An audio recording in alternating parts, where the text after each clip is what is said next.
ప్రతిధ్వనికి స్వాగతం. పట్టని భద్రతా ప్రమాణాలు, కానరాని నిబంధనల అమలు, అవగాహన లేమి, నిర్లక్ష్యాల వల్ల రోజుకో రూపంలో ముంచుకొస్తున్న ఆపదలు, కారణాలేవైనా జనారణ్యాల్లో రగులుకుంటున్న అగ్ని ప్రమాదాలు చల్లారటం లేదు. 17 మంది ప్రాణాలు తీసిన హైదరాబాద్ చార్మినార్ సమీపంలోని గుల్జార్ హౌస్ విషాదం మరో ఉదాహరణ మాత్రమే. బాధితుల్లో ఎవరికీ తప్పించుకునే అవకాశమే రాలేదు. ఎక్కడి వాళ్ళు అక్కడే అగ్నికీలలు కమ్ముకున్న పొగవాయువుల మధ్య కుప్పకూలిపోయారు. 2 తెలుగు రాష్ట్రాల్లో గడిచిన 5 ఏళ్లలోనే ఇలాంటి దారుణాలు ఎన్నో. కానీ వాటి నుంచి ఏం పాఠాలు నేర్చుకున్నాం? కారణాలు, పరిష్కారాలు అన్నీ తెలిసి వీటిని ఎందుకు అడ్డుకోలేకపోతున్నాం? ఈ విషయంలో ఇకనైనా తీసుకోవాల్సిన దిద్దుబాటు చర్యలేంటి? అగ్ని ప్రమాదాలను ముందే ఆపాలంటే ఏం చేయాలి? ఇదే అంశంపై ఈ రోజు ప్రతిధ్వనిలో చర్చిద్దాం. చర్చలో పాల్గొంటున్న వారు ఎం రాజిరెడ్డి గారు, national academy of construction director, and Swathika Gupta గారు, ఫైర్ సేఫ్టీ ట్రైనర్. రాజిరెడ్డి గారు, స్వాతిక గుప్తా గారు, నమస్తే అండి. రాజిరెడ్డి గారు, మీతో స్టార్ట్ చేద్దాం. సార్, హైదరాబాద్ గుల్జార్ హౌస్ అగ్ని ప్రమాదం వంటి ఘటనలకు ప్రధాన కారణాలేంటి? 17 మంది ప్రాణాలు గాల్లో కలిసిపోయాయి. ఒకదాని వెంట మరొకటి ప్రమాదాలు ఇలా జరుగుతూనే ఉన్నాయి. అసలు మనం దీని నుంచి నేర్చుకోవాల్సిన లెసన్ ఏంటంటారు? నమస్కారం. ఈటీవీ ప్రేక్షకులకు నమస్కారం. అయితే అగ్ని ప్రమాదాలు అనేవి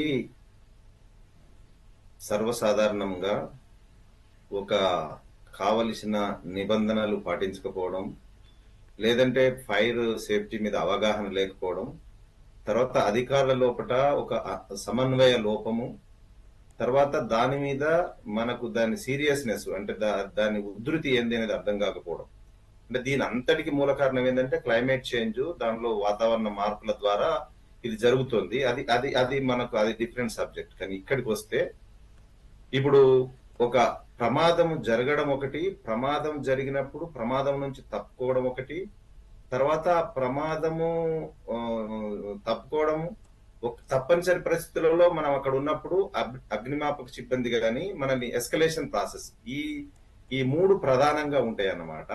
ఇవే ప్రధాన కారణాలు. అంటే అగ్నిమాపకానికి అగ్ని ఫైర్ యాక్సిడెంట్ జరగడానికి కారణాలు ఏంటంటే, ఒకటేమో ఇప్పుడు వాతావరణ పరిస్థితులు బాగా పెరిగిపోయినప్పుడు అలాంటివి జరుగుతాయి. అంటే fire accidents maybe due to short circuit ఉండొచ్చు, లోపల ఏదన్నా అగ్ని జరిగి ఉండొచ్చు, లేదంటే ఇంకా స్టవ్ అంటే మనకు కిచెన్ లో కూడా జరిగి ఉండొచ్చు. ఇలాంటివి కారణాలు. కానీ ఆ ఫైర్ యాక్సిడెంట్ అయినప్పుడు అంటే ఇలాంటి జరిగినప్పుడు దాని నివారణ ఒకటి, తర్వాత దాని నుంచి ఎట్లా తప్పించుకోవాలనేది మనకు అవగాహన లేకపోవడం వల్లే ఈ అంటే డెత్స్ అంటే మోర్టాలిటీ జరుగుతున్నాయి. ఆ డెత్స్ నుంచి మనం ఎట్లా తప్పించుకోవాలనేది ఇప్పుడు ఆలోచించాల్సిన విషయము.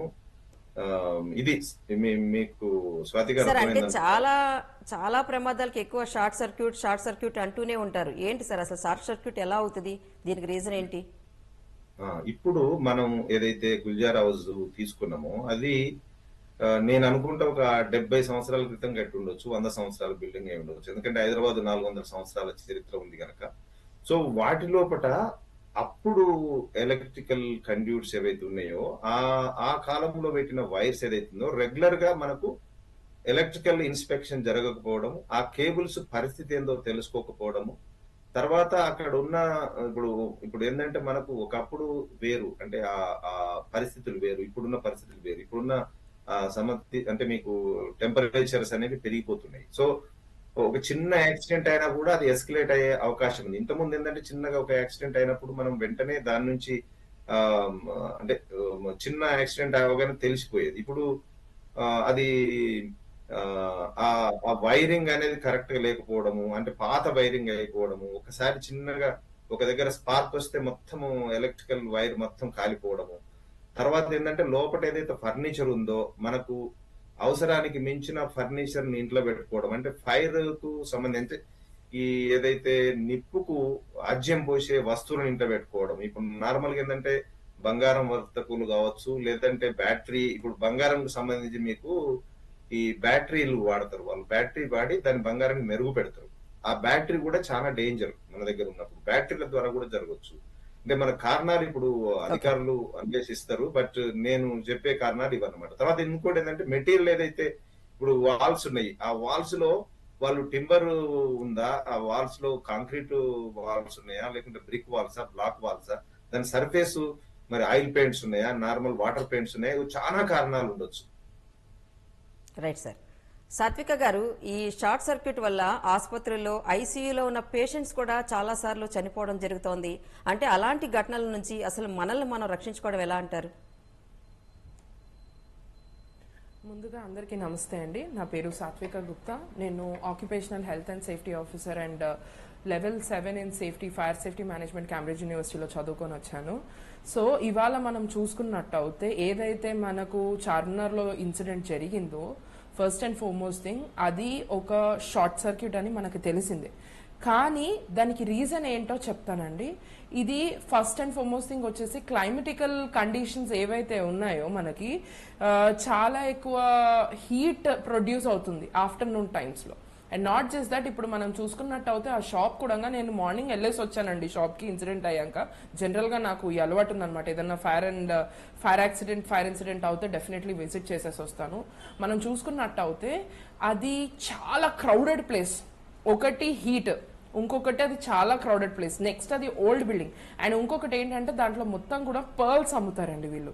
సో వీళ్ళు ఏంటంటే వీళ్ళు షార్ట్ సర్క్యూట్ ఒకటే కాకుండా అక్కడ మనకేంటంటే ఇన్ జనరల్ ఒక ఫైర్ రావడానికి రీజన్ ఏంటంటే ఒక హీట్ అండ్ ఒక పర్ల్స్ అనేవి ఒక ఎలా చెప్పాలి మీకు, అదొక సబ్స్టెన్స్ ఫ్యూయల్ లాగా యాక్ట్ చేస్తుందండి. అండ్ ఇంకొక ఇదేంటి, ఇవి రెండు కలిపి ఆ ఫైర్ అనేది విపరీతంగా పెరిగింది. అండ్ ఇలాంటి సమయంలో మనం చాలా మంది ఇప్పుడు మ్యామ్ అడిగినట్టు ఎలా మనల్ని మనం కాపాడుకోవచ్చు అంటే నేను ఒకటే చెప్తానండి. ఫస్ట్ అండ్ ఫార్మోస్ట్ థింగ్ వచ్చేసి స్టాకింగ్. అంటే ఎలాంటి పరిస్థితుల్లో అయినా సరే వాళ్ళు వాళ్ళ పరిశ్రమాలని నీట్ గా ఉంచుకుంటున్నారా లేదా అంటే హౌస్ కీపింగ్ బేసిస్ లో జనరల్ గా ఇప్పుడు మనం చూసుకున్నట్టు అయితే పెయింట్ ఇండస్ట్రీలో కానీ లేకపోతే గోడౌన్స్ లో కానీ మనం ఏం చూస్తాము, మెటీరియల్ అంతా ఒకదానిపైన ఒకటి పడుంటే దాన్ని మనం సెగ్రిగేట్ చేసి పెడతాం. సో వీళ్ళు అలా సెగ్రిగేట్ చేసి పెట్టారా లేదా అనేది ఒక క్వశ్చన్ మార్క్ అండి. అండ్ ఇంకొకటి ఏంటంటే మన సెకండ్ థింగ్ వచ్చేసి మనం ఎలక్ట్రికల్ సర్క్యూట్ అని మనం చూసుకున్నాం. ఆ ఎలక్ట్రికల్ సర్క్యూట్ లో ఏంటి అంటే ఇందాక సార్ అన్నట్టు అక్కడ చాలా ఏళ్ల నుంచి ఉండడం వల్ల వైర్స్ ఎలా అయితే ఫైర్ కి గురయ్యాయో, ఇంకొకటి ఏంటంటే ఏదైనా సరే ఒక ఫైర్ యాక్సిడెంట్ జరిగినప్పుడు ఇమ్మీడియట్ గా వాళ్ళు రియాక్ట్ అవ్వాలి. వాళ్ళు రియాక్ట్ అవ్వలేదండి. ఆ రియాక్ట్ అవ్వకపోవడం వల్ల ఏమైందంటే మిగిలిన వైర్స్ అన్ని కూడా కాలిపోయాయి.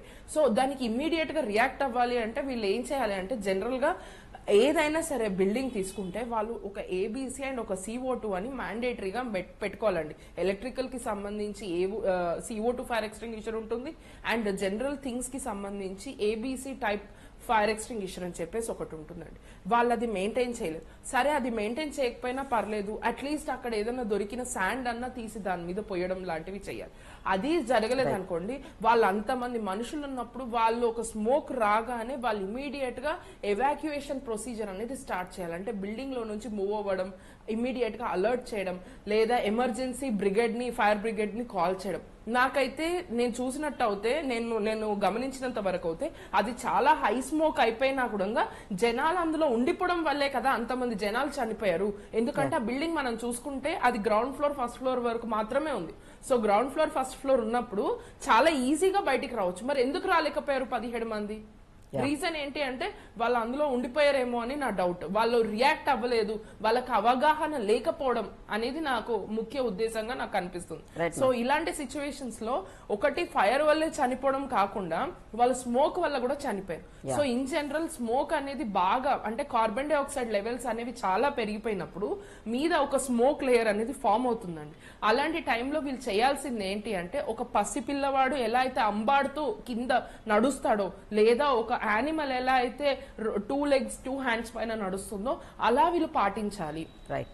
ఎందుకంటే ఇప్పుడు మనం చూసుకున్నట్టు అయితే గాలిలో హైయెస్ట్ కార్బన్ డైఆక్సైడ్ లెవెల్స్ అనేవి పెరిగిపోతాయి అండ్ కింద ఆక్సిజన్ లెవెల్స్ అనేది కొద్దో గొప్ప ఉంటాయి.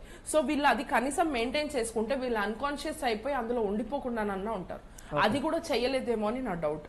దీని అంతటికి రీజన్ ఏంటి అంటే దే డోంట్ హ్యావ్ ఎనీ అంటే ఒక ఎమర్జెన్సీ వచ్చినప్పుడు వాళ్ళు ఎలా ప్రిపేర్డ్ గా ఉండాలి అనేది వాళ్ళకు ఒక అవగాహన లేదు. అండ్ సాడెస్ట్ పార్ట్ ఏంటంటే రైట్ నో మనం ఇండియా అండ్ పాకిస్తాన్ వార్ ఇక్కడ మనకు మోడీ గారు ఓకే అండి.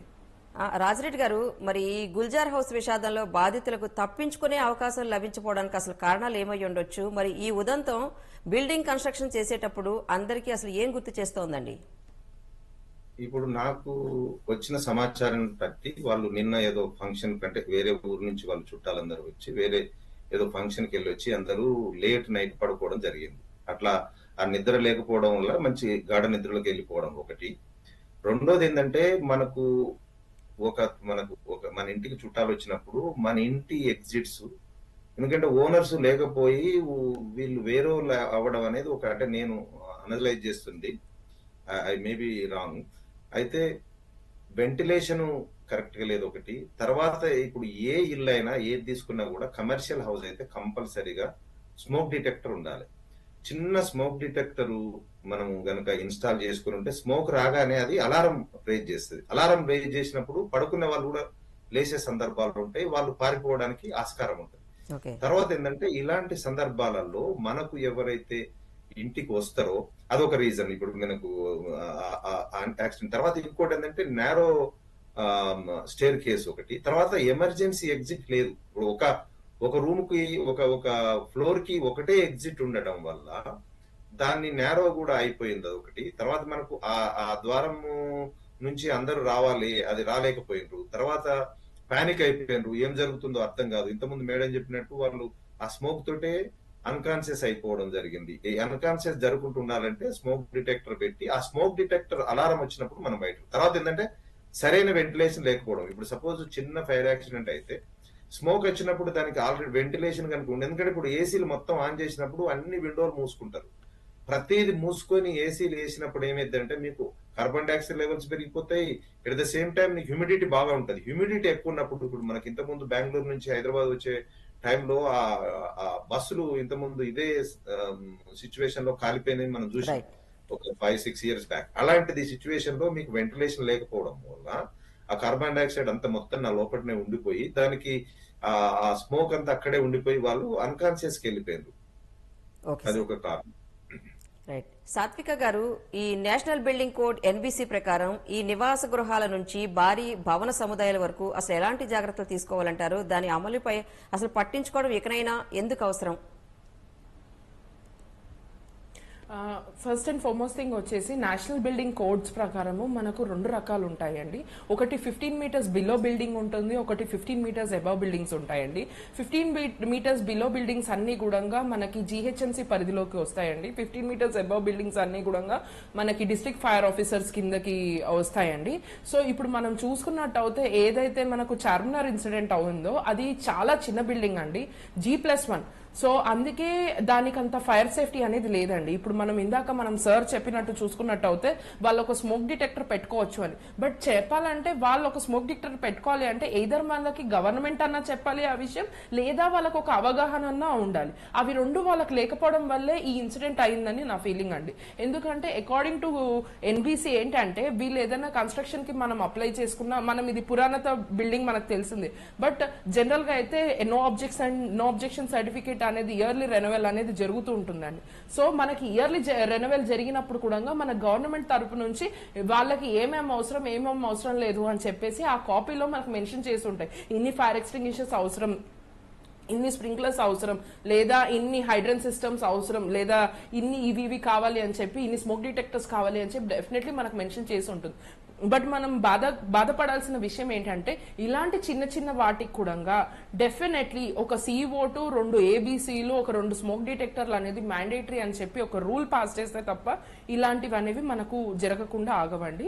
So this is the main reason for the fire accident. చిన్నదైనా పెద్దలైనా కానీ స్మోక్ డిటెక్టర్ అనేది చాలా ఇంపార్టెంట్. ప్రతి వాళ్ళకి అవగాహన కావాలి ముందు, అది ఖర్చా కాదా కాదు, మెయిన్ అవగాహన.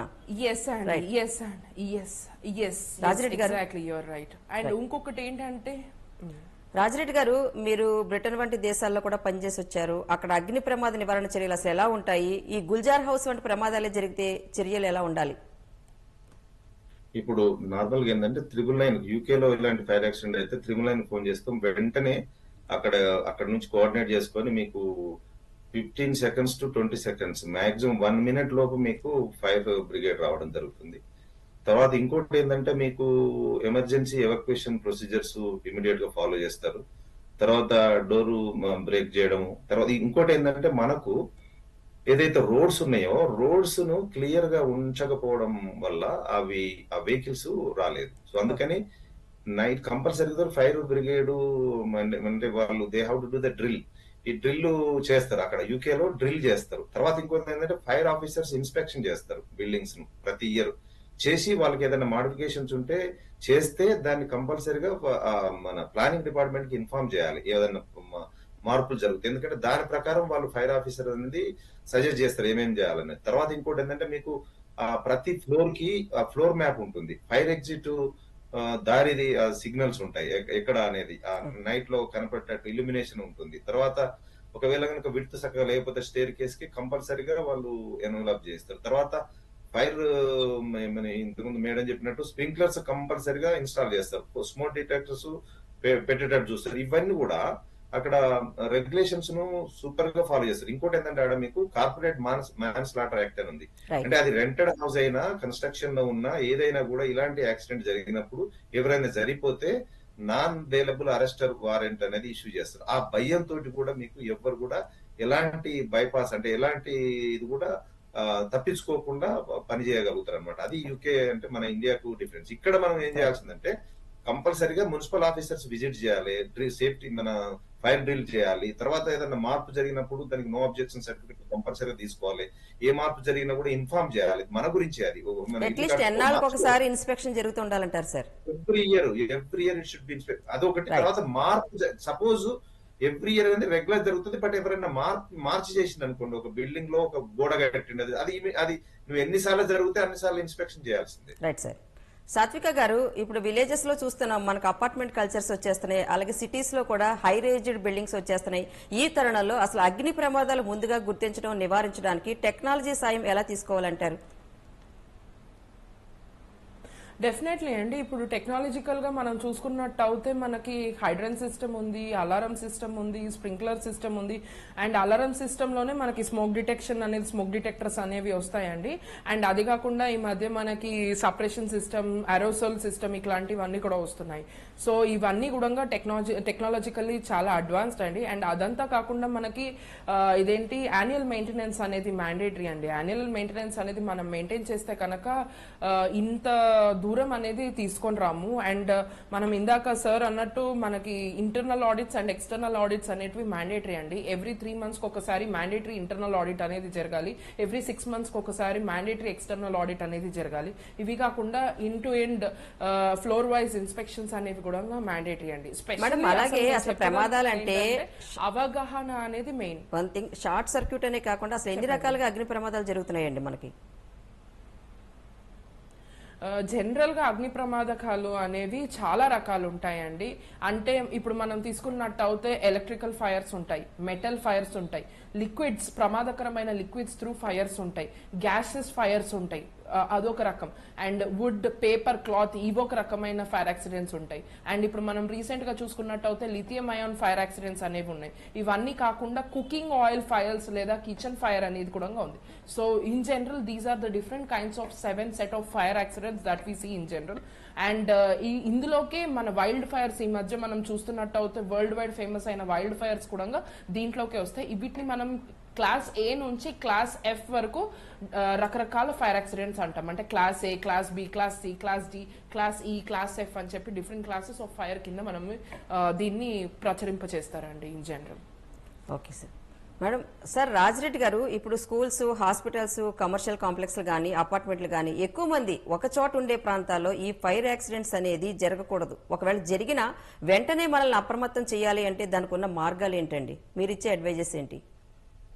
ఇప్పుడు నార్మల్ గా మనము నిన్న జరిగిన యాక్సిడెంట్ లో అందులో ఎవరు గుడ్డోళ్ళు లేరు, గూనోళ్ళు లేరు, చాలా చిన్న పిల్లలు ఉన్నారు, తర్వాత యంగ్ యూత్ ఉన్నారు. నార్మల్ గా యూకేలో అయితే మీరు చూస్తే వాళ్ళ గుడ్డోళ్ళకు కూడా ఒక రకమైన సిస్టమ్, తర్వాత చెవులు వినపడని వాళ్ళకు కూడా వాళ్ళకి ఇల్యూమినేటివ్ సిస్టమ్ అని ఉంటది అన్నమాట. అలాంటి సిస్టమ్స్ ఉన్నాయి, అవి ఇంప్లిమెంట్ చేసుకోవచ్చు. మనకు మీరు అన్నట్టు మాల్స్ లో గానీ మాస్ పబ్లిక్ ప్లేసులు ఉన్న దగ్గర మనకు ఒక గ్యాదరింగ్ పాయింట్, అంటే ఎక్కడ వెళ్తే మనకు స్మోక్ ఫ్రీగా వెళ్ళిపోతుంది అనేది దాన్ని ఏమంటారంటే ఎమర్జెన్సీ మనకు ఒక గ్యాదరింగ్ పాయింట్ అని ఉంటుంది. దాన్ని అక్కడ డిస్ప్లే చేయాలి. ఫైర్ ఎగ్జిట్స్ అనేవి డిస్ప్లే చేయాలి ప్రతి దగ్గర. ఒకవేళ కనుక అది ఇల్యూమినేట్ కాకపోతే కంపల్సరీగా ఇన్స్పెక్ట్ చేసి అది రేపు చేద్దాంలే ఎల్లుండి చేద్దాం కాదు. ఇప్పుడు మనకు ఆడిట్ అనేది 3 నెలలకు చేసినా కూడా, బట్ ఆడిట్ అయిపోయిన తెల్లారి అది పోతే అది నెక్స్ట్ డే ఇమీడియట్ గా దాన్ని రిప్లేస్ చేయాల్సిందే. తర్వాత ఏంటంటే ఇప్పుడు స్కూల్స్ లో కావచ్చు, హాస్పిటల్స్ లో కావచ్చు, తర్వాత ఇలాంటి పబ్లిక్ ఉన్న ప్లేసులలో వాళ్ళకి ఫైర్ డ్రిల్స్ చేయాలి. వాళ్ళకు మాక్ ఫైర్ ఎవాక్యుయేషన్ ప్రొసీజర్స్ అనేది జనాలకు చెప్పాలి. నార్మల్ గా మనకు వెనస్డే గానీ అక్కడ ఫ్రైడే గానీ ఒక 2 రోజులు కంపల్సరిగా మనకు ఫైర్ అలారం వస్తుంది, అప్పుడు మీరందరూ బయటికి వెళ్లాల్సిందని చెప్పేసి యూకేలో చెప్తారు. మనకు చెప్పినప్పుడు మనం బయటికి వెళ్తాం. అది మాకు అంటే వచ్చిందా లేదు, ఎంతమంది వచ్చిండ్రు.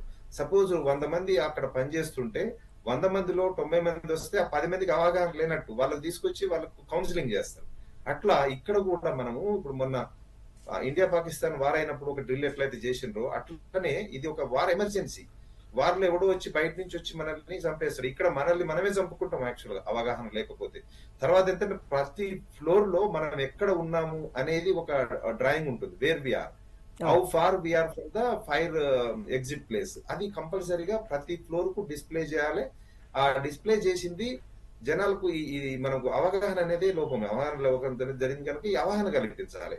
తర్వాత ఇంకోటి ఏంటంటే ప్రతి ఒక్కరికి it is not somebody's responsibility, government responsibility కాదు ఇది, ప్రతి ఒక్కరిది. ఫైర్ కి సంబంధించి, యాక్సిడెంట్ కి సంబంధించి ఇది ప్రతి ఒక్కరి రెస్పాన్సిబిలిటీ. ఎందుకంటే ఒక మనిషి చనిపోతే వాళ్ళ మీద డిపెండ్ అయిన చాలా ఫ్యామిలీస్ సఫర్ అవుతాయి. సో అందుకని వాళ్ళు ఇది నా కొరకే ఈ ఫైర్ ఎగ్జిట్ ఉంది, నేను ఈ రూట్ తెలుసుకోవాలనేది ప్రజల్లో మనం అవగాహన. ఎందుకంటే చిన్న పిల్లలకు స్కూళ్ళ నుంచి మనకు ఫైర్ మీద కూడా మనం అవగాహన తీసుకురావాల్సి వస్తుంది. హౌస్ వైఫ్స్ కూడా మనం చెప్పాల్సిన అవసరం ఉంది. మ్యామ్, ఫైనల్ గా బ్రీఫ్ గా చెప్పండి, మీరు ఫైర్ సేఫ్టీ ట్రైనర్ గా ఉన్నారు, మీరు ప్రభుత్వానికి ఇచ్చే అడ్వైజెస్ ఏంటి?